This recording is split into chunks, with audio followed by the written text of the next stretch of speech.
Hey guys. तो पिछले कुछ दिनों में आपने मेडिकल और इंडस्ट्रियल ऑक्सीजन के बारे में बहुत सारे डिस्कशन देखे और अभी रिसेंटली ब्लैक फंगस के केस में इंडस्ट्रियल सिलेंडर को कहीं ना कहीं एक कॉज बताया गया है। तो आज के सेशन में हम यही समझेंगे कि मेडिकल और इंडस्ट्रियल ऑक्सीजन में डिफरेंस क्या होता है और कैसे इंडस्ट्रियल सिलेंडर एक कॉज हो सकता है ब्लैक फंगस का। ठीक है, तो चलिए अपने सेशन को स्टार्ट करते हैं और हर एक पॉइंट को समझने की कोशिश करते हैं। सबसे पहले तो आपको ये पता होगा कि हमारे एनवायरनमेंट में, हमारे एयर में लगभग 21%, देखिए 21% से थोड़ा सा कम ही होता है, मैं राउंड ऑफ फिगर लेकर चलती हूँ कि 21% के आसपास ऑक्सीजन होती है। ठीक है, ये अराउंड 20.95 के आसपास होता है। ओके, नाइट्रोजन 78% होता है और बाकी होती हैं अदर गैसेस। तो हमारे पूरे एनवायरनमेंट में लगभग 21% के आसपास ऑक्सीजन है और जो एक हेल्दी पर्सन होता है, ठीक है, उसका जो लंग्स होता है, उसका जो फेफड़ा होता है, वो ज़रूरत के हिसाब से ऑक्सीजन जो 4% के आसपास हमें चाहिए होता है वो बना लेता है। लेकिन अभी रिसेंटली क्या हुआ, कोविड पेशेंट क्योंकि उनको लंग्स इन्फेक्ट हो रहे थे, इसलिए उनको हमें ऑक्सीजन अलग से देने की ज़रूरत पड़ी। उनका लंग्स काम नहीं कर पा रहा था इतना कि वो बेसिकली एयर से उतना ऑक्सीजन ले पाए जितनी उनको ज़रूरत है। तो आपने पिछले कुछ दिनों में काफ़ी ज़्यादा देखा होगा कि ऑक्सीजन को लेकर प्रॉब्लम हुई, बहुत ज़्यादा शॉर्टेज हुई। और इन्हीं सारे शॉर्टेज में क्या हुआ, इन्हीं सारे शॉर्टेज में सरकार ने क्या किया, उन्होंने इंडस्ट्रियल ऑक्सीजन की सप्लाई को अलाउ कर दिया। ठीक है, अब इंडस्ट्रियल जो ऑक्सीजन की सप्लाई हुई उसके बहुत सारे रीज़न हैं, उसको कॉज क्यों कहा जा रहा है, इन सारी चीज़ों को हम समझने की कोशिश करेंगे। पहले ये समझ लेते हैं मेडिकल और इंडस्ट्रियल ऑक्सीजन के बीच में डिफरेंस क्या होता है। ठीक है, तो सबसे पहले देखिए, जो मेडिकल ऑक्सीजन होती है ना, ये purely as a pharma product है। फार्मा प्रोडक्ट मतलब ये एक तरह से मेडिकल प्रोडक्ट है और ये हाईली प्योर होती है, यानी ये बहुत ज़्यादा शुद्ध होती है। 99% ये लगभग प्योर होती है। इसको इस तरीके से सेपरेट या इस तरीके से इसको अलग किया जाता है एयर से कि यहाँ कंटेमिनेशन बिल्कुल भी नहीं होता, यानी इसमें कोई भी प्रदूषण टाइप की चीज़ें, कोई भी मिलावट आपको बिल्कुल नहीं मिलेगी, नमी बिल्कुल नहीं मिलेगी। इसको एएसयूज के थ्रू प्रिपेयर्ड किया जाता है। अब एएसयू क्या होती है इसको अभी हम समझेंगे। ठीक है, तो सबसे जो इंपॉर्टेंट पॉइंट है ना, वो है हाईली प्योर और नो कंटेमिनेशन, यानी कि ये बहुत ज़्यादा प्यूरिफाई फॉर्म में होती है और यहाँ कोई कंटेमिनेशन आपको देखने के लिए नहीं मिलता। अब जो इंडस्ट्रियल ऑक्सीजन है, अब देखिए इंडस्ट्रियल ऑक्सीजन को इंसानों के लिए तो बनाया जाता नहीं, तो इसमें प्योरिटी तो हो सकती है, लेकिन इसमें और भी बहुत सारे रीज़न होते हैं। अब देखिए इंडस्ट्रियल ऑक्सीजन क्यों बनती है, ये oxidation, combustion, cutting, chemical reaction, यानी इंडस्ट्री टू इंडस्ट्री ये अलग अलग चीज़ों के लिए यूज़ होता है और उसी के हिसाब से इसको बनाया जाता है। ठीक है, अब हुआ क्या, हुआ ये, अब देखिए कई बार क्या होता है, जो इंडस्ट्रियल ऑक्सीजन होती है ना, वो उसमें ऑयल भी होता है, क्योंकि जैसी ज़रूरत होती है ये oil lubricated, oil less, oil free compressor, कई सारी चीज़ों के साथ बनाई जाती हैं। तो कई बार इसमें आपको ऑयल भी मिलेगी, कई बार इसमें आपको नमी भी मिल सकती है, क्योंकि ये इंसानों के लिए नहीं बनाई जाती। अब यहाँ कई बार ये जो कंटेमिनेशन वाला पॉइंट है ना, ये बहुत बड़ा फैक्टर माना जा रहा है अगर इंडस्ट्रियल ऑक्सीजन रीज़न है ब्लैक फंगस का। कैसे है, चलिए इस बात को समझते हैं। ठीक है, मैंने आपको एयर सेपरेशन यूनिट के बारे में बताया था, एएसयूज के बारे में बताया था। तो देखिए एएसयूज क्या है, चलिए एक बार इसको समझ लेते हैं। ठीक है, अब ये एक प्रोसेस है जिसके थ्रू क्या होता है, एयर से ऑक्सीजन, नाइट्रोजन, इन सबको अलग किया जाता है। ठीक है, तो ये एक प्रोसेस है, हम प्रोसेस पे नहीं जा रहे हैं, ये एयर सेपरेशन यूनिट है और या फिर क्रायोजेनिक एएसयूज हैं जिनके थ्रू क्या किया जाता है, एयर से ऑक्सीजन, नाइट्रोजन, इन सारी गैसेस को सेपरेट किया जाता है। अच्छा, अब बात ये होती है कि अगर ऑक्सीजन या नाइट्रोजन वगैरह जो भी बना है, तो हम यहाँ ऑक्सीजन पर ध्यान देंगे, ये पेशेंट या हॉस्पिटल या जो आईसीयूज होते हैं वहाँ कैसे डिलीवर किया जाता है। ठीक है, तो इसके कुछ अलग अलग तरीके हैं। पहला तो क्या होता है, जो बड़े बड़े हॉस्पिटल्स होते हैं ना, वहाँ ऑक्सीजन प्लांट होता है। ठीक है, और इन लिक्विड ऑक्सीजन को क्रायोजेनिक टैंक के थ्रू क्या किया जाता है, इंटरनल पाइप्स के थ्रू क्या किया जाता है, आईसीयू में पहुंचाया जाता है। यानी पूरे हॉस्पिटल में जहां भी आईसीयू है, यहाँ जहां भी ऑक्सीजन की सप्लाई पहुंचानी है, वहां इंटरनल पाइप्स होती हैं और उसके थ्रू क्या होता है, ऑक्सीजन पहुंचा दी जाती है। ध्यान रखिएगा, ये जो मेडिकल ऑक्सीजन होती है ना, इनकी कुछ गाइडलाइंस है और ये उसी गाइडलाइंस के अकॉर्डिंग इनको बेसिकली रखा जाता है, इनको कंटेन किया जाता है और इनकी सप्लाई की जाती है। अच्छा, दूसरा हो गया ऑक्सीजन सिलेंडर। आपने ऑक्सीजन सिलेंडर को बहुत ज़्यादा देखा होगा। अब ऑक्सीजन सिलेंडर जो है, इसके थ्रू भी क्या होता है, ऑक्सीजन को पेशेंट तक डिलीवर किया जाता है।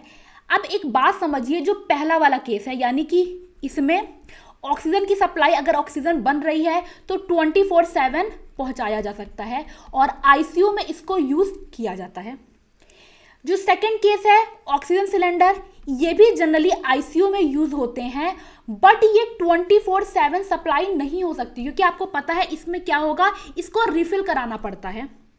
ठीक है, बट ये दोनों क्यों यूज होते हैं, क्योंकि ये हाई प्रेशर पर जितनी भी रिक्वायरमेंट होती है पेशेंट को, उसके हिसाब से ऑक्सीजन को क्या करते हैं, पेशेंट तक पहुंचाते हैं।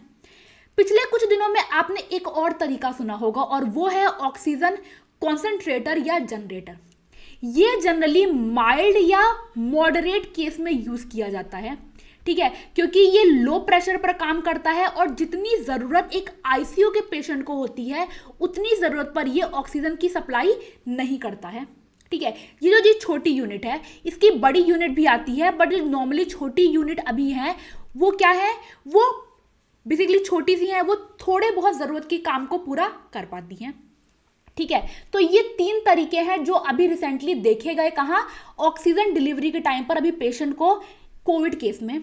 ठीक है, अच्छा, अब क्या हुआ, अब हुआ ये कि ऑक्सीजन की सप्लाई पेशेंट को जब नहीं हो पा रही थी, तो इंडस्ट्रियल, जो भी इंडस्ट्री थी जहां इंडस्ट्रियल ऑक्सीजन को बनाया जाता था, वहां से ऑक्सीजन को मंगाया गया। अब पिछले कुछ दिनों में आपको ब्लैक फंगस, व्हाइट फंगस और येलो फंगस के केसेस देखने के लिए मिले। येलो फंगस का अभी एक ही केस देखने के लिए मिला है और वो मिला है यूपी के गाजियाबाद में। ठीक है, व्हाइट फंगस के केसेस आपको बिहार में देखने के लिए मिले हैं, बिहार में 4 केसेस आए थे। और ब्लैक फंगस तो बहुत ज़्यादा फैला हुआ है, इस लेवल का फैला हुआ है कि अलग अलग हॉस्पिटल्स ने क्या किया है, इसके लिए अलग से सेंटर बना दिए हैं और बहुत सारे स्टेट ने इसे एपिडेमिक यानी महामारी घोषित कर दी है। इतने ज़्यादा केसेस आ रहे हैं ब्लैक फंगस के। और एक बात समझिए, ये फंगस क्या अभी कुछ नया आया है? नहीं, ये फंगस हमेशा से हमारे एनवायरनमेंट में था। आपने अपने ब्रेड पर देखा होगा, कई बार ब्रेड क्या हुआ, उस पर फंगस लग गया। ठीक है, तो ये फंगस हमेशा से था, बट क्योंकि अभी स्टेरॉइड या इन सारी चीज़ों के कारण पेशेंट की जो इम्यूनिटी है वो इतनी लो हो गई है कि ये फंगस बिल्कुल डेडली हो गया है। फंगस पहले भी होता था, हम एंटी फंगल पाउडर लगाते थे, दवा लगाते थे, हमारा काम चल जाता था। ये फंगस कभी इतना डेडली नहीं था जितना ये अभी हो गया है और इसका सबसे बड़ा रीजन है क्या, लो इम्यूनिटी। ठीक है, तो ये फंगस कुछ नया नहीं है, बट हाँ अभी ये खतरनाक हो चुका है। अब क्या हुआ, पिछले कुछ दिन, मतलब अभी कुछ दिन पहले डॉक्टर उमा कुमार की एक ट्वीट आई। उस ट्वीट ने क्या किया, इस मुद्दे को थोड़ा सा गंभीर बना दिया। उनका बेसिकली जो ट्वीट था वो ये था कि स्टेरॉइड्स जो हैं वो पहले भी पेशेंट को दिए जा रहे थे, बट ऐसा कोई केसेस, ब्लैक फंगस का जो केस है वो कभी पहले देखने के लिए नहीं मिला। तो उन्होंने ये सवाल उठाया, क्या इंडस्ट्रियल ऑक्सीजन जो सप्लाई हुआ है वो इस क्राइसिस का रीजन हो सकता है? और ये ट्वीट करते हुए उन्होंने आईसीएमआर और डॉक्टर हर्षवर्धन को भी टैग किया। इसके बाद ये जो टॉपिक है, ये मुद्दा है, ये बहुत ज़्यादा गंभीर हो गया कि क्या ये एक पर्टिकुलर रीज़न हो सकता है। लेकिन एक बात समझिए, इन्होंने स्टेरॉइड की बात की, बट स्टेरॉइड के केस में ये भी है कि जब पेशेंट घर पर स्टेरॉइड्स लेते हैं या फिर वो अपने डॉक्टर के कंसल्ट से लेते हैं, वो थोड़ा पहले ले लेते हैं, तो उस केस में शुगर लेवल को वो घर पर मेंटेन नहीं करते हैं। ठीक है, और जब डॉक्टर के अंडर आप पूरा प्रॉपर प्रिस्क्रिप्शन चीज़ों के साथ उसको फॉलो करते हैं, तो वहाँ शुगर लेवल का क्या किया जाता है, उसको कंट्रोल करके रखा जाता है। शुगर लेवल जो डायबिटीज़ के पेशेंट हैं उनके लिए ये कोविड या ब्लैक फंगस काफ़ी डेंजरस है। ठीक है, तो सबसे बड़ा रीज़न जो अभी तक ब्लैक फंगस का समझ में आ रहा है वो आ रहा है use of steroids. Uncontrol sugar level and low immunity. Steroid से आपकी जो इम्यूनिटी लेवल है वो लो हो जाती है और इसी के कारण जो ब्लैक फंगस है वो ज़्यादा अटैक कर पा रहा है आपकी बॉडी को और वो ज़्यादा अफेक्ट भी कर रहा है बॉडी को। ठीक है। अच्छा, अब सिलेंडर को लेकर क्या रीजन दिया गया या क्या बातें बोली गई, तो एक बात समझिए, not all cylinder use by patient were upgraded to medical grade due to emergency. अब क्या हुआ, जब अचानक से ऑक्सीजन की कमी हो गई, मेडिकल ऑक्सीजन ज़्यादा अवेलेबल था नहीं, इतना नहीं था कि किसी को पता नहीं था कि इतनी ज़्यादा ज़रूरत पड़ जाएगी, तो उस केस में इमरजेंसी के केस में इंडस्ट्रियल ऑक्सीजन को अलाउ किया गया।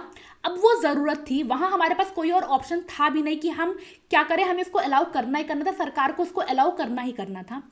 बट हुआ क्या, जो कंटेनर थे, ठीक है, उन कंटेनर को पहले कभी क्या किया गया था, बहुत टाइम से यूज़ नहीं किया गया था, तो वो एक रीज़न हो सकता है कि वहाँ जो फंगस है वो उन सिलेंडर के अंदर या उन कंटेनर के अंदर बेसिकली पनपे हो और वहाँ से वो उस ऑक्सीजन के थ्रू उन ह्यूमन बॉडी में गए हो जिनको ऑक्सीजन की सप्लाई दी गई। ठीक है। अब एक बात समझ लीजिए मेरी, industrial cylinder are often stored in less hygienic space. जो ये सिलेंडर्स होते हैं इंडस्ट्रियल सिलेंडर, ये जनरली लेस हाइजेनिक स्पेस पे रखे जाते हैं क्योंकि इंसानों के लिए तो इसको बनाया नहीं जाता, इंडस्ट्रियल पर्पस से होता है, तो यहाँ हाइजीन लेवल को मेंटेन नहीं किया जा पाया। वो एक रीज़न हो सकता है किस चीज़ का, ब्लैक फंगस का। ठीक है। Cylinder upgradation involve fixing of leakage and replacement of valve. अब देखिए, सिलेंडर के अपग्रेडेशन की बहुत ज़रूरत थी क्योंकि माइक्रो लीकेज भी जो है वो भी ब्लैक फंगस को पनपने में हेल्प कर सकता है, और थोड़ी सी भी लेस हाइजीन की जो बात हो रही है वो ब्लैक फंगस का रीज़न हो सकते हैं, क्योंकि आपको पता होगा ब्लैक फंगस जो होते हैं, या फिर डॉक्टर ने जो बोला है, according to doctor, black fungus is found in soil, decaying organic matter and old material.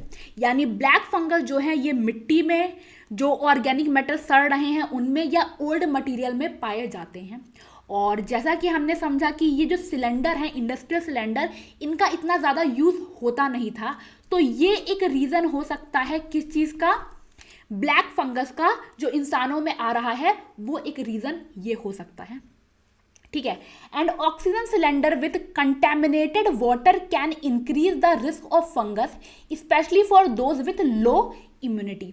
और इन ऑक्सीजन सिलेंडर में जो कंटेमिनेटेड वाटर हैं, यानी कि जो पानी बेसिकली प्योर नहीं किया गया है, वो एक रीज़न हो सकता है लो इम्यूनिटी के पेशेंट के में फंगस को डेवलप करने का।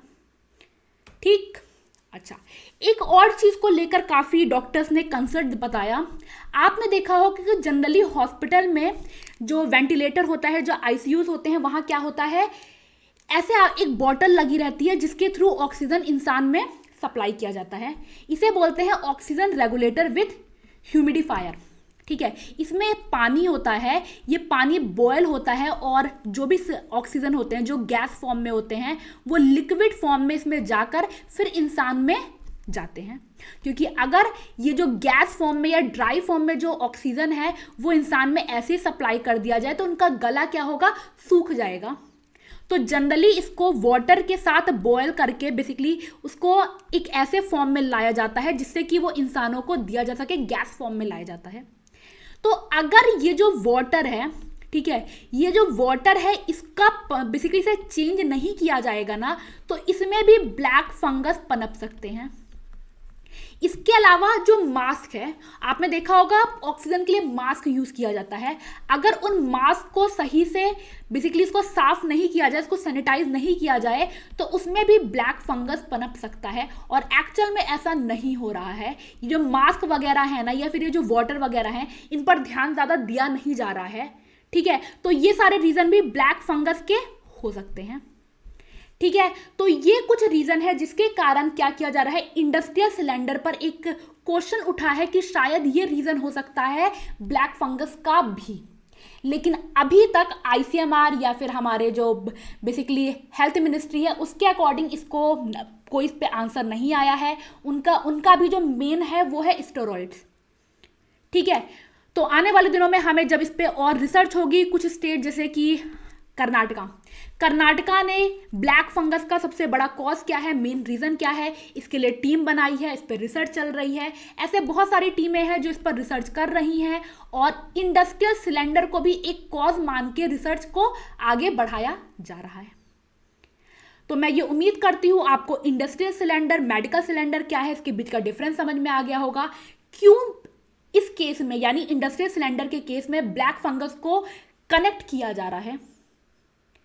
ठीक है, तो चलिए इसी के साथ सेशन को यहीं रैप अप करते हैं। ऐसे बहुत सारे इंपॉर्टेंट करंट अफेयर्स के टॉपिक को समझने के लिए आप एम्बिशियस बाबा के साथ जुड़ सकते हैं और इन टॉपिक को समझ सकते हैं। ध्यान रखिए, घर में रहिए, हेल्दी रहिए, stay safe, take care and Jai Hind.